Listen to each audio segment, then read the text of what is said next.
Vanakkam. Welcome to this video on biomechanics. We have been looking at the properties of biological materials or the mechanics of materials, of biological materials. Specifically, in the previous videos, we were looking at bone as a biomaterial or bone as a biological material and its properties or its mechanical properties as a biological material and how it compares with some engineering materials. We will continue that discussion in this class. So, in this video, we will start our discussion with what is called as Wolff's law. So, when you say a law, you are looking at a very exact relationship. So, when you say a law, you are expecting a mathematical or an exact relationship, but this is more like a semi-empirical law. It is not a law in the Newton's law sense of the word law. Okay, it is slightly different. Wolff's law of bone remodeling. Wolff's law of bone remodeling. And important consequences, the crucial consequences of Wolff's law of bone remodeling, what it means for us in real life, and passive and active components of the response of these biological materials, and Hookean behavior and deviation from Hookean behavior of biological materials. So, what is Wolff's law? This combines concepts or ideas that were already known or already studied or described in the 19th century. First is bone is deposited and reserved to achieve an optimum balance between strength and weight. We will discuss this and the details of what this means in just a little bit. So, let me first read what this is. So, bone is deposited and reserved. So, bone continuously adjusts to the mechanical environment in which it is present. So, we can restate it like this and we will describe the details in just a little bit. The trabeculae in the cancellous bone tend to line up or tend to align itself with the direction of the principal stresses or the most important stresses that it undergoes or it experiences. So, again pointing to the environment in which it is working, and both of these phenomena occur through self-regulating mechanisms that respond to mechanical forces acting upon bone tissues. So, that means that there is a constant adjustment. Of course, the time cycles of these adjustments will vary, but we are not looking at yearly adjustments. We are looking at timely response of the biological system to the stresses and strains, to the forces and elongations that it goes through. So, and this timely response, we are looking at the timelines of days to weeks as a response. So, we are at best months. So, we are not looking at a response that happens after 1 year. So, remember, this is starkly different from the engineering materials that we would see. Imagine you have a building that is designed to take up a particular load, or you have a beam that is designed to to take some maximum load, and I am loading it just slightly more or a tad bit more or almost at its maximum or slightly less than its maximum limit. Would this beam adjust its characteristic so it can take a little bit more load tomorrow or next week or next month? That is not going to happen, because this beam is designed by humans and the beam itself has no life or no mind of its own or no active or constantly responding mechanical properties. It is a passive material that is designed with a specification in mind, and you are not supposed to load it almost at its maximum load. You are supposed to load it at much lower levels, right? But the bone, in contrast, can take such loads, and then what it will do, oh, it seems like we have to go through, it is not like the bone is having a mind of its own, but it is more like, oh, this bone is getting loaded almost at its maximum, better to strengthen it. Because the biological system, the human body, all biological systems, bones in other animals also realize that there is this constant adjustment. So remember, form follows function. The structure of the bone will follow the function, or so if you are using it more, you are going to have more strength developing. So this deposit of bone, when we are discussing bone is deposited, what do you mean by that? What do you mean by when you say that the bone is deposited? What you mean is that the organic and the inorganic material gets deposited into the bone, right? So when you say bone, you are talking about compact bone or the cortical bone, and you are talking about the cancellous bone or the trabecular bone. So when you say deposited, you are talking about deposit of both of these, also deposit of both inorganic. What is inorganic material in bone? We know this. This is hydroxyapatite. Is it not? Inorganic material composed of calcium and phosphorus, and organic material or the organic matrix, which is mostly collagen. Not just the materials, the directions in which this will happen, right? Trabeculae in the cancellous bone tend to line up with the directions of the principal stresses. So the direction of the collagen fiber will also vary depending on the stresses that it takes.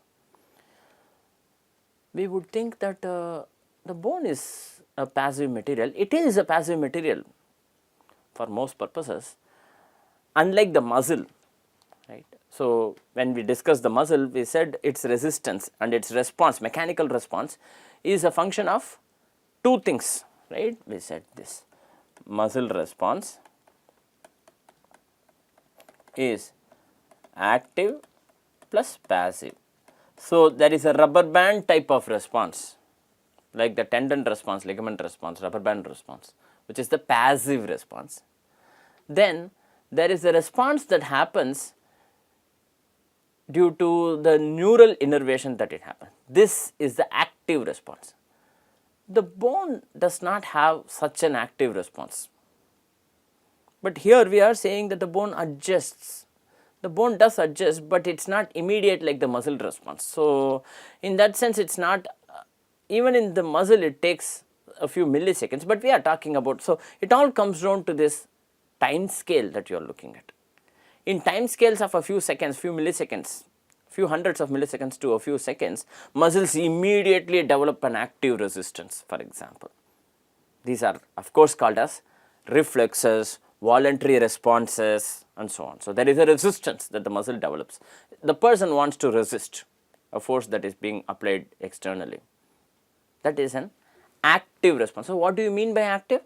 Somewhere in the central nervous system, a decision is made to resist that external force, and that decision is implemented within seconds.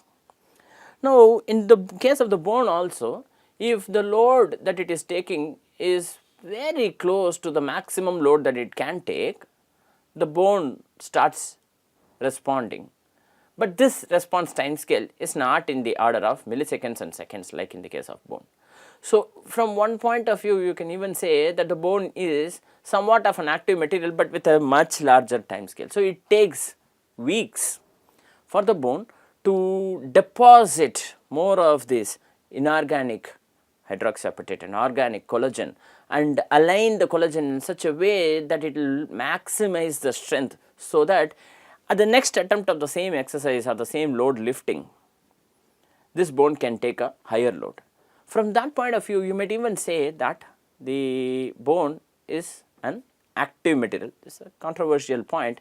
You can take it for what it is worth, but the point is that the bone has a tendency to remodel itself. Now that is the key point that you need to take from here, that the bone has the ability and the tendency to remodel itself, which is why this Wolff's law is called as Wolff's law of bone remodeling.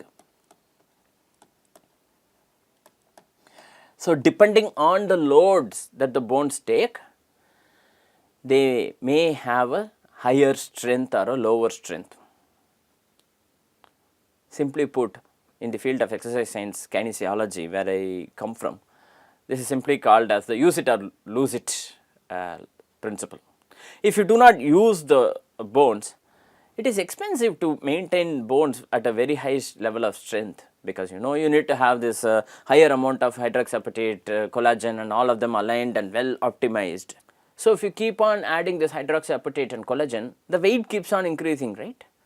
So, all the inertial properties will change according to the weight increase. So, it is not an optimum solution or an efficient solution to have a very high, highly strong or a very strong bone if you are not going to use it. So, it makes sense for the system to keep enough strength in the bone that you can do the work that you are doing, you are usually doing, but not too much that it costs a lot in terms of weight, but not too less, but not too weak that it breaks down even for doing activities of daily living.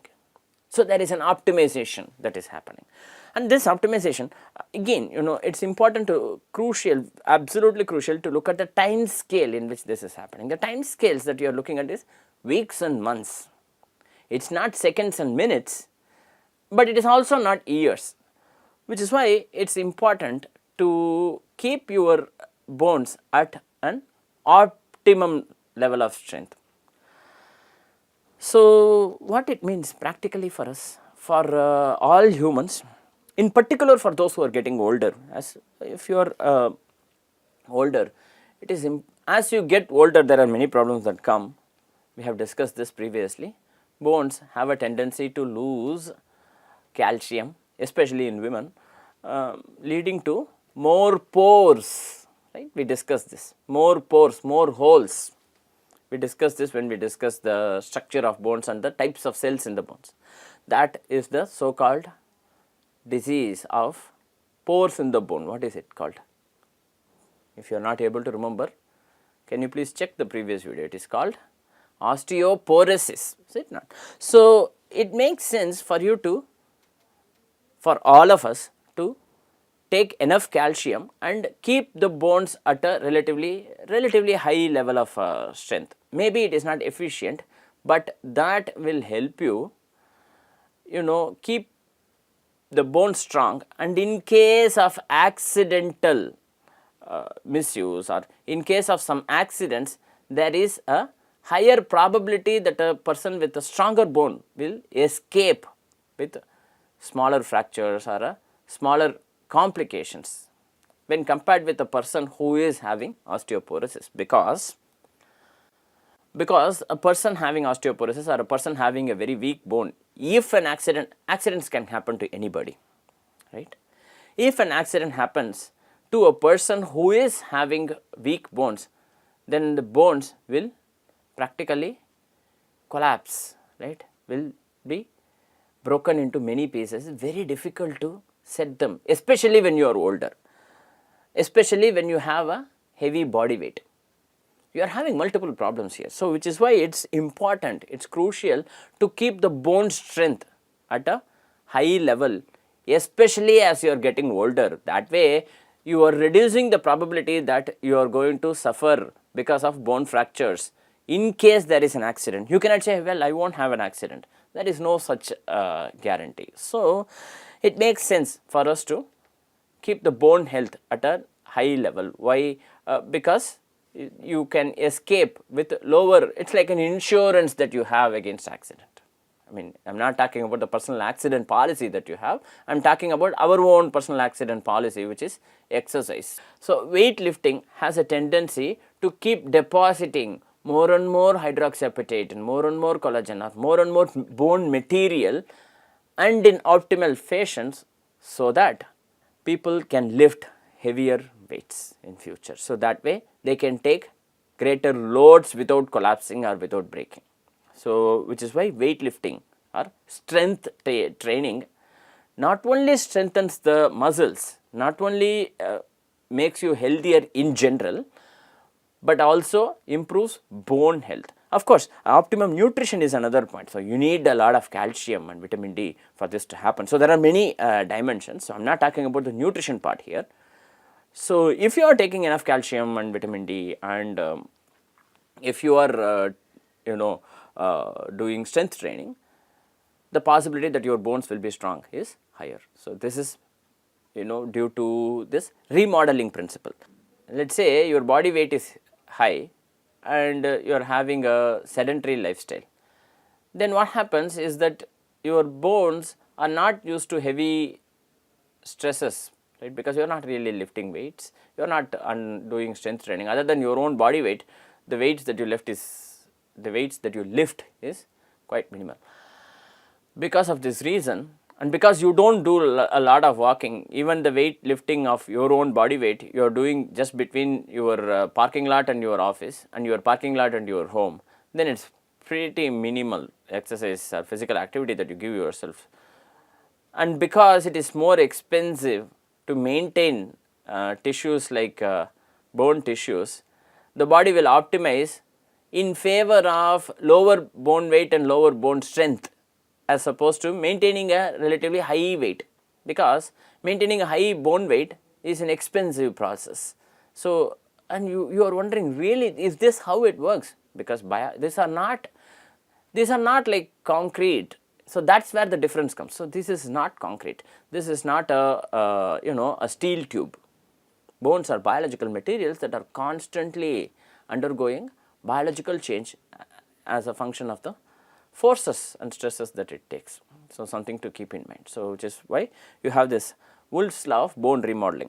Also consider that if a person is bedridden, for example, right, that means that the person is not moving at all for months or weeks. So in that time the bones tend to lose strength, which is why it's important for them to get back into the exercise regimen relatively gradually. As they develop more and more strength, they'll have to keep they'll have to keep on gradually increasing the difficulty level of their exercise. So they cannot straight away get back to their previous exercise regimen if they were exercising previously, right. So something to keep in mind, because the bones tend to lose strength if you are bedridden for a long time. Another example is the case of space travel. If someone is going to International Space Station, spends about a few months there and coming back, because there is no gravity, right, the bones tend to lose strength.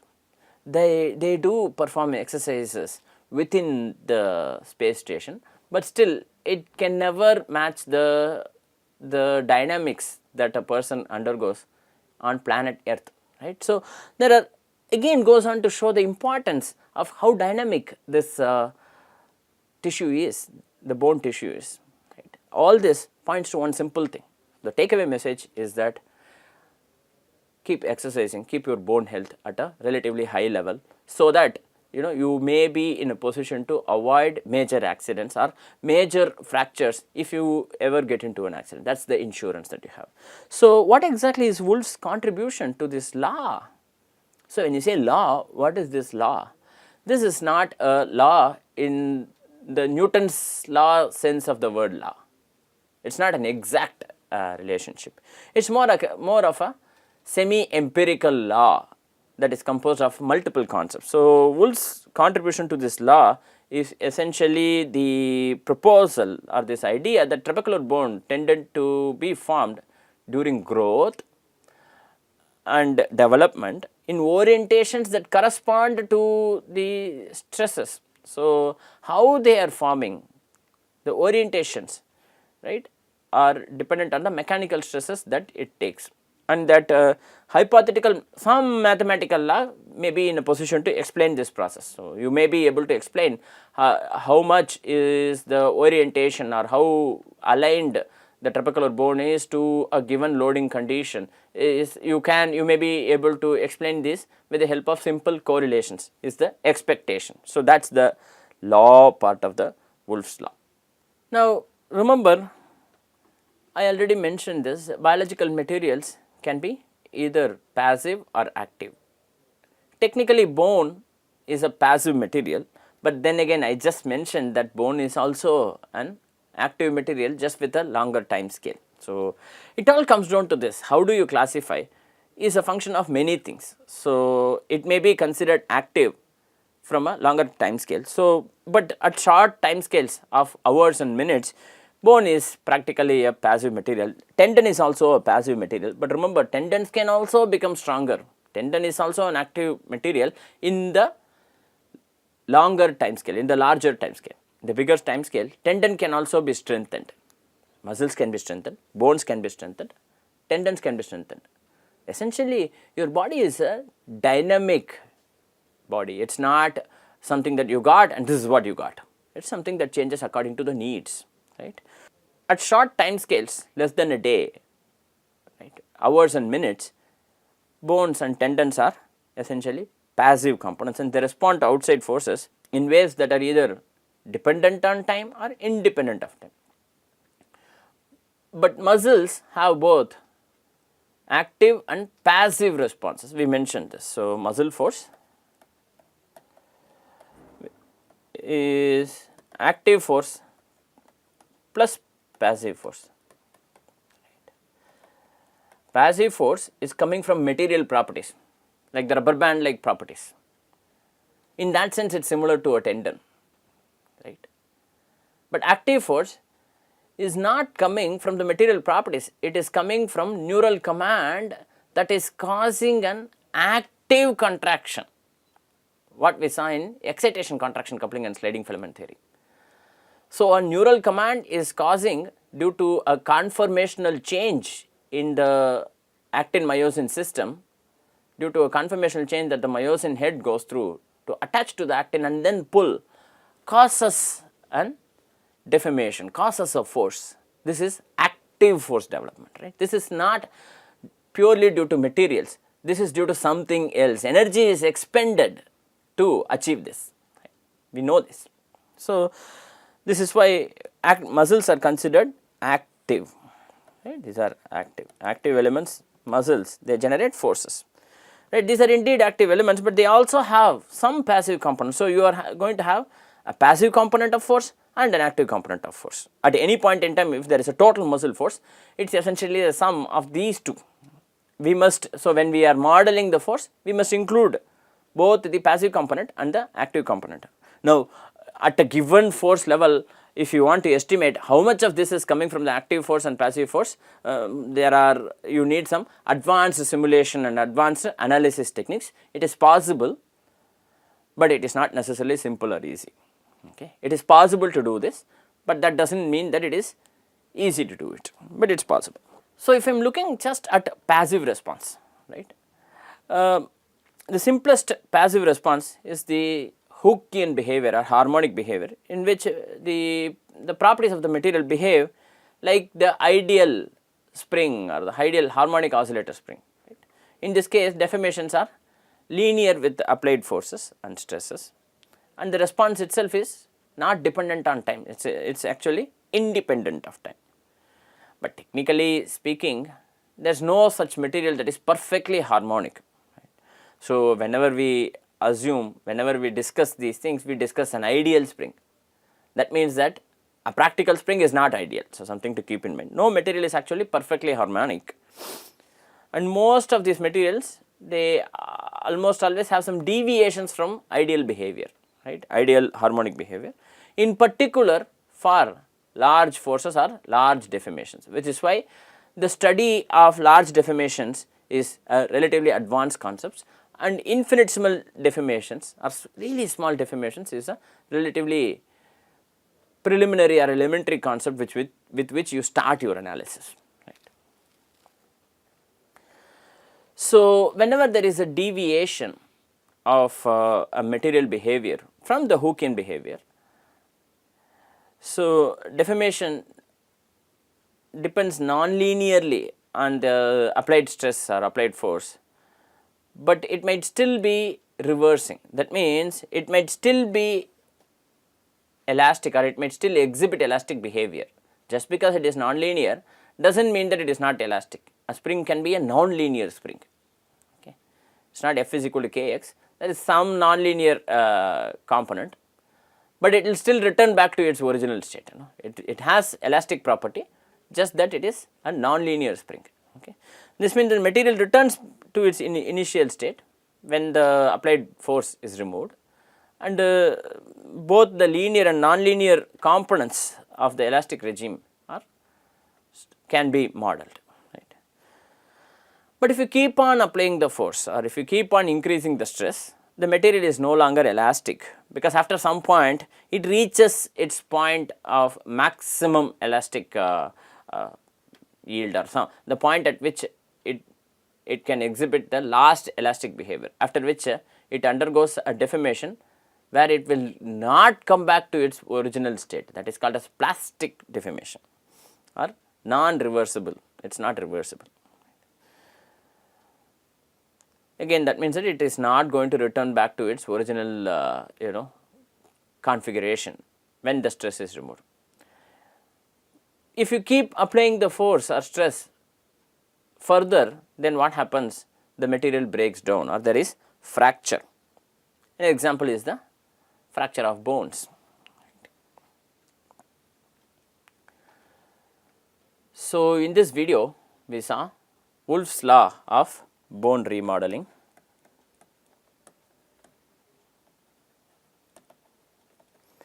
There is passive and active components of force, and there is Hookean and non-Hookean behavior of materials. Crucial is a point to remember, a takeaway message is that